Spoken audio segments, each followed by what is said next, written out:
E aí, gente, tudo bem? Vamos falar mais um pouquinho sobre natação e atividade física.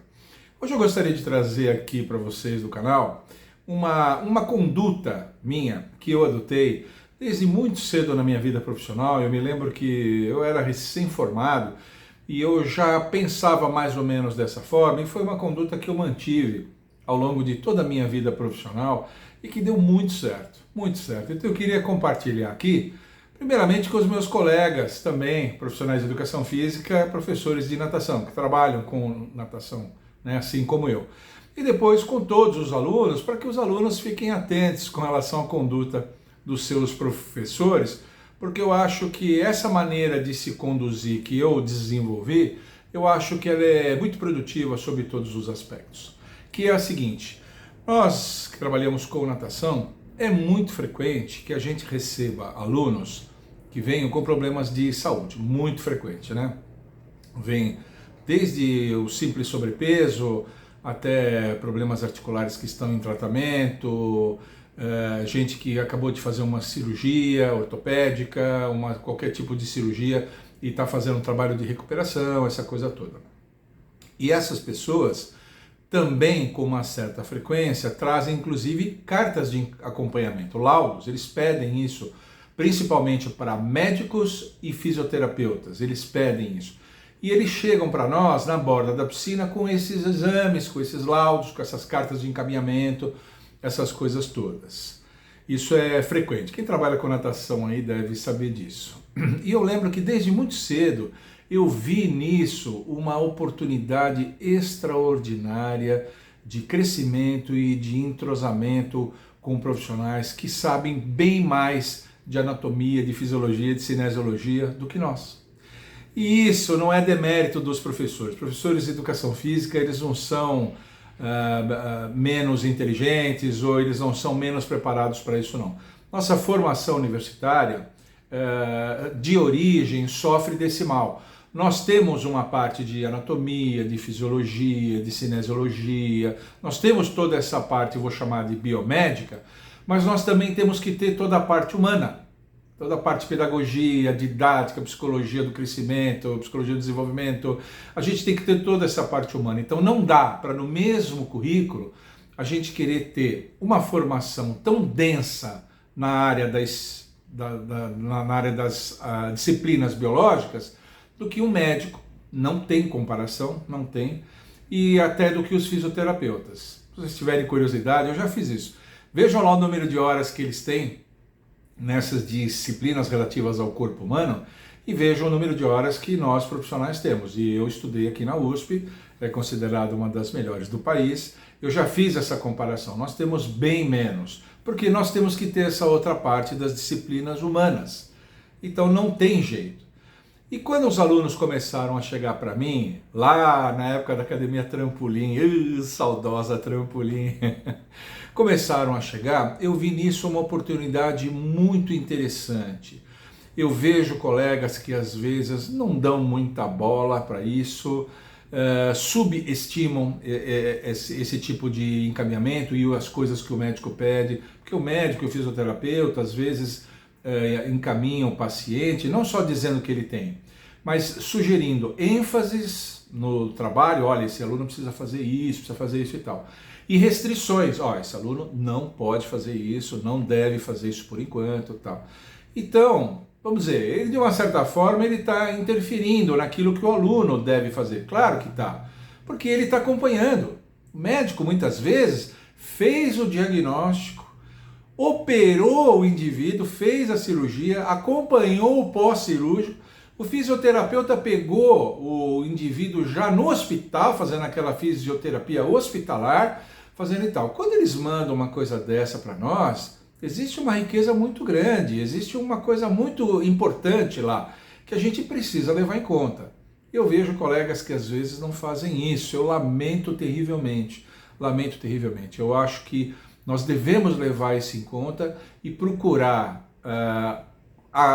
entrosar, procurar conformar o nosso trabalho com aquilo que está naquelas cartas lá. A gente precisa fazer isso. Nós não devemos nos sentir afetados na nossa vaidade profissional. Não, aqui na piscina eu que sou professor, eu que decido, ou qualquer coisa do gênero. Não, não. Essas informações que chegam para nós são informações muito importantes. E eu posso dizer que ao longo desses anos todos eu vi pelo menos 3 efeitos muito interessantes quando a gente leva em conta essas cartas de acompanhamento que vêm, como eu disse, com essas ênfases e com essas restrições. A primeira coisa é que você não corre o risco de atrapalhar um tratamento que já está sendo feito, né? Um tratamento que muitas vezes já vem ao longo de meses, talvez até de anos, um tratamento que requereu sacrifícios financeiros, sacrifícios de dores, né, do indivíduo que está fazendo isso. Ele está tentando se tratar, está tentando se livrar de uma dor de hérnia de disco, está tentando se livrar de dores e desconfortos para melhorar a sua qualidade de vida. Você não corre o risco de atrapalhar isso. Eu não sei vocês, mas eu me sentiria péssimo se eu, por uma atitude mais leniente ou até negligente, percebesse que eu estou atrapalhando aquilo que o aluno já conquistou. Às vezes as primeiras conquistas já começaram a vir. Ele andava com muita dificuldade, já está andando um pouco melhor. Ele tinha dificuldade quando levantava de manhã cedo da cama, levantava com aquele tudo travadinho, então agora ele já levanta um pouco melhor. Ele estava afastado do trabalho, já foi reintegrado ao trabalho. Olha só, eu não quero atrapalhar esse processo todo, eu quero me integrar nele, eu quero me entrosar nele, eu quero trabalhar harmonioso com médicos, fisioterapeutas, eu quero fazer esse tipo de coisa. Então essa é a primeira coisa, eu acho que é uma segurança profissional nossa, né? Eu acho que eu sempre valorizei muito isso. Eu já falei isso em outros vídeos. Sempre tive muito contatos aqui com médicos. Eu tive professores médicos aqui na USP. Tivemos vários professores médicos e eu sempre valorizei muito o conhecimento que eles têm, né? Então eu acho que a gente deve fazer isso em primeiro lugar para isso, para não atrapalhar, né? Muito ajuda quem não atrapalha, dizia o meu avô, né? Muito ajuda quem não atrapalha. A segunda coisa, que eu acho que é o mais importante para nós, profissionais de educação física, é que a gente aprende muito, muito. Porque uma coisa que eu fazia, quando o aluno vinha com alguma coisa desse gênero, eu ia pesquisar a respeito. Principalmente depois que apareceu a internet. Eu sou de uma época anterior à internet, viu gente? Eu sou. Principalmente quando apareceu a internet, eu ia pesquisar a respeito disso. O que está acontecendo? O que foi isso? O que foi aquilo? O que foi isso? Hoje eu até me arrisco aqui no meu canal, fazer alguns vídeos falando de alguns problemas ortopédicos, problemas médicos, assim, por causa disso, porque eu já vi muito disso, já fui pesquisar, já fui ler, acompanhei a evolução dos conhecimentos a respeito de determinada lesão, de determinado problema, acompanhei a evolução dos tratamentos. A gente aprende demais. Nós, professores de educação física, aprendemos demais. Pelo menos nessa parte das, como eu disse, as disciplinas biológicas, a gente aprende muito com esse contato, muito. Eu vou sempre pesquisar. O aluno chega com uma coisa nova aqui, chega com um probleminha novo, alguma coisa assim, e eu sempre vou pesquisar coisas que eu até não sabia. Outro dia eu fiquei sabendo, abre parênteses, outro dia eu fiquei sabendo de um problema que um aluno meu do aperfeiçoamento tem. Ele tem um problema nas glândulas salivares. As glândulas salivares dele produzem pequenas pedras. Eu não sabia, eu não conhecia esse tipo de problema. Eu falei, pedra?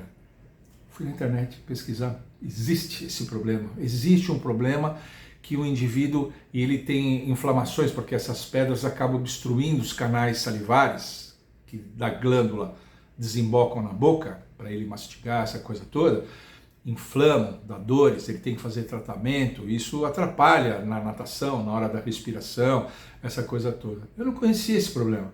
Ele chegou com o laudo, com uma dispensa, porque ele tinha tido uma inflamação e não pôde vir. Falei, o que é isso aqui? Ele falou, professor, às vezes eu tenho pedras nas glândulas salivares, eu expilo pedras, pedrinhas pequenas. Agregação de sais, um processo muito semelhante dos cálculos renais. Tem cálculos das glândulas salivares. Você sabia disso? Fecha parênteses.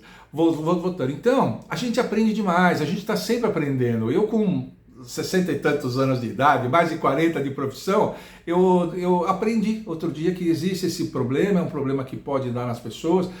Aí você fica sabendo da faixa etária onde mais acontece, se acontece mais com homens ou mulheres. Isso é uma coisa muito legal, você vai se ilustrando, né, do ponto de vista acadêmico, você vai acumulando conhecimento e eu vou poder, numa outra vez que um aluno vier, não, eu já conheço esse problema acontece isso, acontece aquilo outro. Eu acho isso muito interessante, eu acho, e sempre agir assim. E a última coisa que eu acho importante também, diz respeito ao aluno especificamente. Quando você lê aquilo, quando você explica para o aluno que você vai levar em conta isso que ele falou, olha, então hoje nós vamos fazer isso, nós vamos fazer isso, que nem esse aluno que fez isso e tal, olha, então nós vamos fazer hoje um trabalho onde a respiração não vai ser tanto o foco assim, vamos fazer mais o costas, porque a respiração é um pouquinho mais livre, vai forçar menos a respiração pela boca, vamos fazer pá, vamos fazer alguma coisa assim. Quando você faz esse tipo de coisa, gera no aluno uma confiança muito grande. Você que muitas vezes está naquela etapa ainda de conquistar a confiança de um aluno, principalmente um aluno iniciante adulto que tem muito medo, né? Tem baixa autoestima, aquela coisa toda, quando você pega esses encaminhamentos, essas cartas, esses exames, lê e mostra para eles, esses alunos, que você está levando em conta essas informações todas e vai planejar o seu trabalho de acordo com isso, ele se sente muito mais seguro, muito mais confiante em você e principalmente no seu trabalho. Então eu só vejo benefícios. Fiz isso a minha vida toda. Quando dava aula diretamente para alunos, hoje eu dou pouca aula, né? Hoje eu mais supervisiono e coordeno do que qualquer outra coisa. Eu adoro dar aula, mas hoje eu faço mais isso. Quando eu dava aula eu fazia isso e mesmo hoje os pais me trazem aqui alunos com pequenos problemas de saúde, que nem esse aluno do aperfeiçoamento que eu falei, traz o laudo, aí eu converso com o pai normalmente já está sabendo um pouco mais, vou ver na internet e tal. Isso gera nos alunos, e no caso de crianças e adolescentes, nos pais também, claro, gera uma confiança muito grande. Não, o professor está entrosado, o professor se entrosou, comprou o problema do meu filho, ele foi atrás, ele leu, comprou o problema e o trabalho está sendo desenvolvido de acordo com isso. E essa confiança otimiza o nosso trabalho, facilita o nosso trabalho. O aluno falta menos, o aluno faz tudo que você manda, faz mesmo tudo que você manda, entendeu? Lamenta quando não vem, professor, desculpe, eu não pude vir, tal. Isso é muito bom. Isso é muito bom para nós da natação, alunos que fazem aula, por exemplo, só 2 vezes por semana, que são faltosos. Então o trabalho progride mais devagarzinho. Quando você desenvolve essa confiança, o aluno falta menos, ele adere mais, ele está mais motivado, né? Ele evita faltar a todo custo. Pode estar frio, pode estar chovendo, pode estar atrasado, ele vem porque ele está sabendo que a sua aula é mais do que uma aula, ela é parte do tratamento. O médico já deu a alta dele, você ainda está fazendo fisioterapia, está fazendo sessões de fisioterapia específicas, mas você já está fazendo um trabalho que vai ser um trabalho de médio e longo prazo, que é o trabalho da natação, que é o esporte que vai dar para você fazer a manutenção daquelas funcionalidades todas que estiveram prejudicadas e que agora estão sendo recuperadas, você vai fazer essa coisa toda. Isso é muito bom, só vejo vantagens nisso,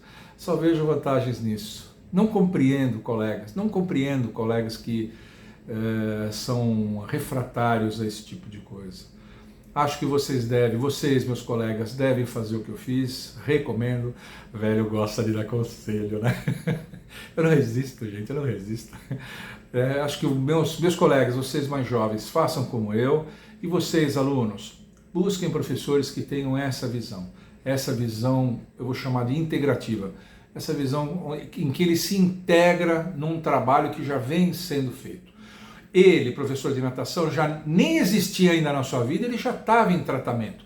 Quando você vai procurar aula de natação por conta de indicação do médico ou do fisioterapeuta, ele tem que se integrar a esse trabalho, que já existia antes dele.